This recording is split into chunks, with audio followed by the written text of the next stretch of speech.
है so welcome everyone. आ चुके हैं फिर से एक बार नई क्लास के साथ और आज हम देखने वाले हैं गद्य खंड का चैप्टर 4। तो मैंने पहले से 3 क्लास कर रखे हैं, तो नहीं देखा है आपने तो जाकर देख सकते हैं, लिंक है डिस्क्रिप्शन में। तो चलिए क्लास को शुरू कर लेते हैं बिना समय गवाए हुए। और जैसा कि आप जानते हैं कि ये 25 टेस्ट सीरीज है और इसमें 25 क्वेश्चन रहते हैं, तो 25 ऑब्जेक्टिव। और आप इसे टेस्ट के रूप में या आप नहीं हिंदी प्रिपरेशन किए हैं तो आप इसको नोट करके और आप इसे रिवीजन या याद भी कर सकते हैं। तो चलिए क्लास को देख लेते हैं बिना समय गवाए हुए। क्वेश्चन 1, दिनकर का पूरा नाम क्या है? जयनाथ सिंह, रामधारी सिंह या रामकरण सिंह? तो इसका राइट आंसर हो जाएगा रामधारी सिंह। इनका रामधारी सिंह दिनकर, तो आंसर भी राइट होगा इसका। उसके बाद चलिए क्वेश्चन 2 देखते हैं। दिनकर जी का जन्म कब और कहाँ हुआ था? 23 सितंबर 1908 सिमरिया बेगूसराय बिहार, 23 सितंबर 1909 सिमरिया पूर्णिया बिहार, 23 सितंबर 1910 सिमरिया देवरिया उत्तर प्रदेश, या डी सितंबर 1911 सिमरिया पूर्णिया बिहार? तो इसका राइट आंसर हो जाएगा आंसर क्वेश्चन ए,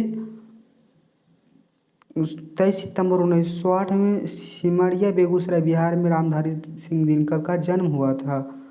चलिए चलते हैं क्वेश्चन 3 की ओर। दिनकर जी का निधन कब और कहाँ हुआ था? 27 अप्रैल 1974 ईस्वी वेल्लोर में, 26 अप्रैल 1974 ईस्वी कोलकाता में, 25 अप्रैल 1974 ईस्वी कर्नाटक में, 24 अप्रैल 1974 ईस्वी वेल्लोर में? तो इसका राइट आंसर हो जाएगा 24 अप्रैल 1974 ईस्वी वेल्लोर में उनका निधन हो गया था। और हार्ट अटैक के वजह से उनका दिल का दौरा पड़ा था और उनकी मृत्यु हो गई थी। चलिए क्वेश्चन 4 की ओर चलते हैं। दिनकर की पहली कविता पुस्तक कौन सी है? कुरुक्षेत्र, उर्वशी, रश्मिरथी या प्राणभंग?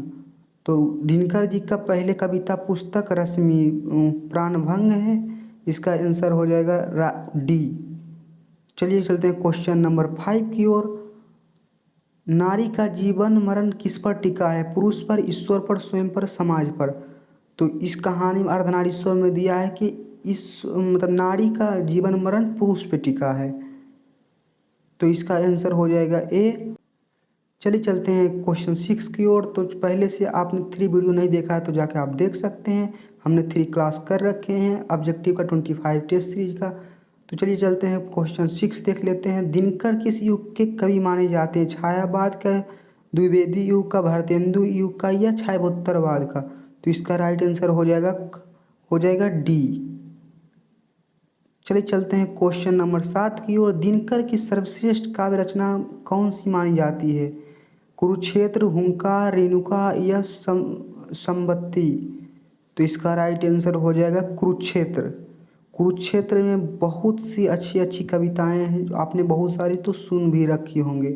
चलिए क्वेश्चन नंबर 8 की ओर चलते हैं। तो आप नोट करते जाइए अपने कॉपी पेन लेकर। दिनकर जी ने किस विषय में स्नातक प्रतिष्ठा की परीक्षा पास की थी? हिंदी में, इतिहास में, भूगोल में या संस्कृत में? तो इसका राइट आंसर हो जाएगा बी, इतिहास में। इतिहास में उन्होंने स्नातक प्रतिष्ठा की परीक्षा पास की थी। चलिए चलते हैं क्वेश्चन नंबर 9 की ओर। दिनकर किस विश्वविद्यालय में कुलपति हुए थे? बिहार, रांची, पटना या भागलपुर? तो इसका राइट आंसर हो जाएगा डी, भागलपुर में कुलपति बने थे। चलिए क्वेश्चन नंबर 10 की ओर चलते हैं। अर्धनारीश्वर पाठ के रचनाकार कौन हैं? दिनकर, उदय प्रकाश, चंद्र शर्मा या जयप्रकाश नारायण? इसका राइट आंसर हो जाएगा, ऑब्वियसली हम रामधारी सिंह दिनकर की पढ़ रहे हैं, तो रामधारी सिंह दिनकर की कहानी है अर्धनारीश्वर, इसका आंसर हो जाएगा ए। तो चलिए क्वेश्चन नंबर चलते हैं 11 की ओर। क्रांति कवि या ओज और पौरुष का कवि किसे माना जाता है? दिनकर का, पंत का, हजारी प्रसाद का या तुलसीदास का? तो इसका राइट आंसर हो जाएगा ए, दिनकर जी को हम क्रांति कवि या ओज और पौरुष का कवि मानते हैं, तो ए हो जाएगा। आप नोट करते चलिए साथ साथ। दिनकर जी को किस रचना पर ज्ञानपीठ पुरस्कार मिला था? कुरुक्षेत्र, रश्मिरथी, उर्वशी या हुंकार पर? तो इसका राइट आंसर हो जाएगा सी, उर्वशी पर ज्ञानपीठ पुरस्कार मिला था। चलिए चलते हैं क्वेश्चन नंबर 13 की ओर। पुरुष यदि वृक्ष है तो नारी क्या है? फल है, फूल है, डाली है या लता है?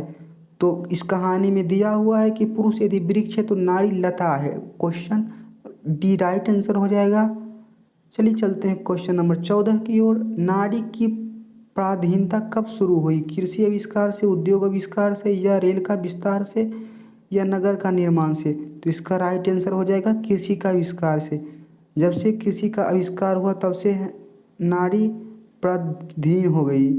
चलिए तो ये इसका आंसर हो जाएगा ए। चलते हैं क्वेश्चन नंबर 15 की ओर। सभ्यता का पहला सोपान किसे कहा गया है? कृषि विकास का, नगर विकास का, उद्योग विकास का, या कोई नहीं? तो कृषि का पहला सोपान कृषि विकास को कहा गया है, तो इसका आंसर हो जाएगा ए। चलिए चलते हैं नंबर क्वेश्चन 15 की ओर।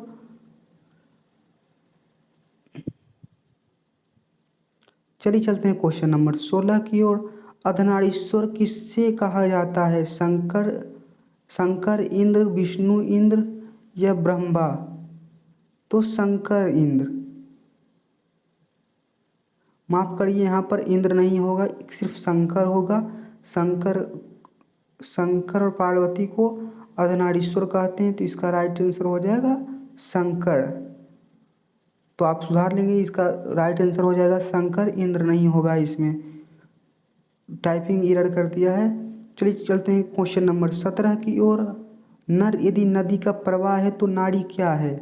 लहर है, भंवर है, या तूफान है, या मछली है? तो इसका राइट आंसर हो जाएगा लहर। नर यदि नदी का प्रवाह है तो नारी लहर है। इसका राइट आंसर हो जाएगा ए। चलिए चलते हैं क्वेश्चन नंबर 18 की ओर।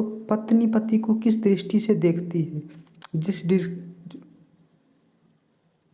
जिस दृष्टि से लता वृक्ष को देखती है, बकरी कसाई को देखती है, छात्र शिक्षक को देखती है, या मजदूर मालिक को देखता है? तो इसका राइट आंसर हो जाएगा जिस दृष्टि से लता वृक्ष को देखती है। इसका ए राइट आंसर हो जाएगा।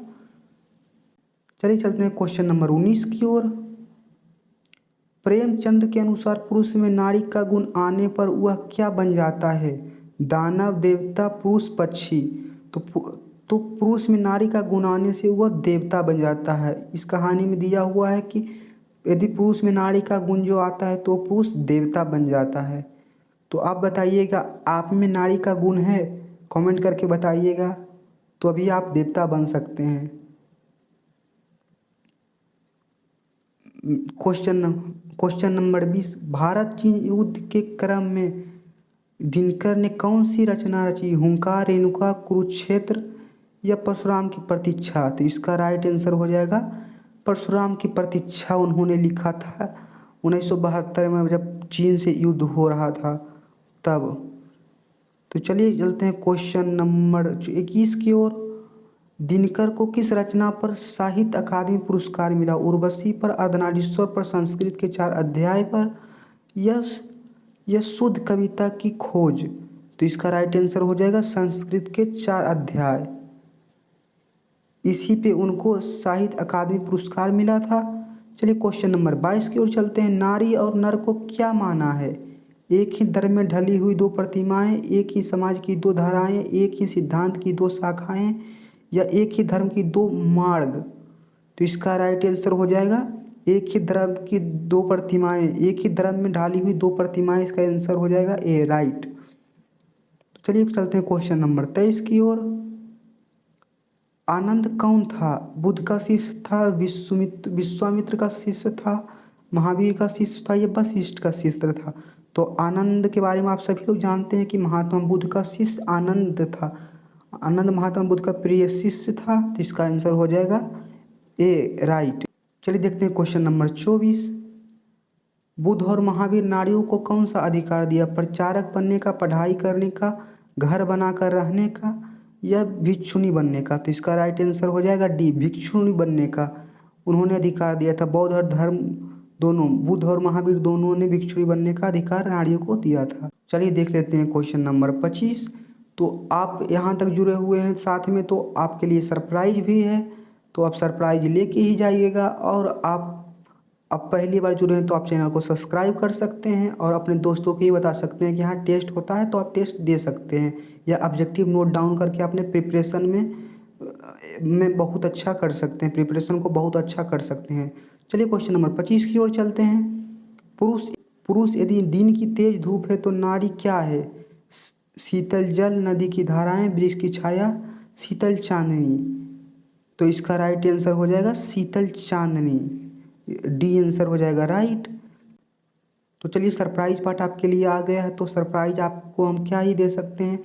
तो अभी हम तो कुछ कोर्स वगैरह लॉन्च भी नहीं किए हैं जो कि आपको हम छूट दे सकते हैं।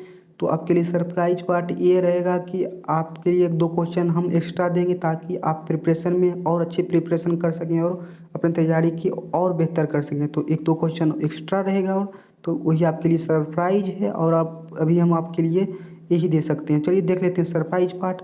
अर्धनारीश्वर में किसका कल्पित रूप है? अर्धनारीश्वर में किसका कल्पित रूप है? सॉरी, सीताराम होगा यहाँ पर, फिर टाइपिंग एरर कर दिया है टाइपराइटर ने। सीता और राम, शंकर और पार्वती, विष्णु और लक्ष्मी, सरस्वती और लक्ष्मी। तो इसका राइट आंसर हो जाएगा शंकर और पार्वती। अर्धनारीश्वर में किसका कल्पित रूप है? तो शंकर और पार्वती का कल्पित रूप है, मिला हुआ है एक ही में, दोनों आधा पार्वती हैं और आधा शंकर हैं। पति यदि विचार है तो पत्नी क्या है? आदर्श है, संस्कार है, अनुभव है या भावना है? तो पति यदि विचार है तो पत्नी भावना है। इसका आंसर हो जाएगा डी, राइट आंसर हो जाएगा डी। तो चलिए एक क्वेश्चन और होगा। इतियों के काल में नारी किसका खान मानी जाती थी? सद्गुण का, सोना का, हीरा का या विकार का? तो इतियों के काल में नारी विकार की खान मानी जाती थी। तो इसका हो जाएगा आंसर डी। तो आपको कैसा लगा आप कमेंट में बता सकते हैं क्लास को, और लाइक भी कर सकते हैं आपको पसंद आया तो, और अपने दोस्तों को भी बता सकते हैं कि यहाँ पर प्रिपरेशन और ऑब्जेक्टिव वगैरह भी सब हम फ्री में कराते हैं और कराएंगे। तो चलिए आज के लिए बस इतना ही, धन्यवाद।